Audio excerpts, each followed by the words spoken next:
নমস্কার বন্ধুরা, এই গরমে সবাই কেমন আছো? আর আমি খুব ভালো আছি।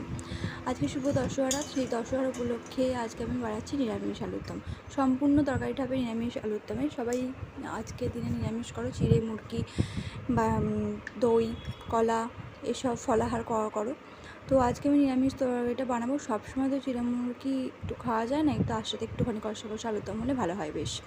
তো আমি যথারীতি তেলটা কড়াতে দিয়ে দেবো। কড়াটা গরম হলে তেলটা বেশ খানিকক্ষণ একটুখানি ফুটতে থাকবে, বেশ গরম গরম হয়ে যাবে। তারপর তেলের মধ্যে আমি দিয়ে দেবো একটা তেজপাতা। দেখো তেজপাতাটা আমি দিয়ে দিয়েছি। তেজপাতা দিয়ে দেওয়ার পর দেবো আমি লবঙ্গ, দারুচিনি, এলাচ এগুলো দেবো। দিয়ে একটু ভাজা ভাজা হতে থাকবে। এরপর দিয়ে দেবো আমি শুকনো লঙ্কা। আপনারা শুকনো লঙ্কাটা নাও দিতে পারেন, কাঁচা লঙ্কা দিয়েও করতে পারেন, আপনাদের যদি ঝালটা না ভালো লাগে। তো আমি একটু দিয়েছিলাম শুকনো লঙ্কা। দেওয়ার পর আমি বেটে নিয়েছিলাম চালমগজ বাটা, কাজু বাদাম, আমন্ড, এতে সব কিছুর পেস্ট আছে। একটু পোস্ত বাটাও দিয়েছিলাম। তো সব কিছুর পেস্টটা আমি এর মধ্যে দিয়ে দেবো। দেখো রান্না করতে না আমার খুব ভালো লাগে, একটা নেশা হয়ে গেছে রান্না করাটা। তো ওই জন্যই আমি তোমাদেরকে একটু কিছুটা দেখাই যে কেমন কি হচ্ছে। খুব একটা যে ভালো রান্না পটু হয়ে গেছি তা নয়, তো আমার যখন শখ ইচ্ছা হয় তখন।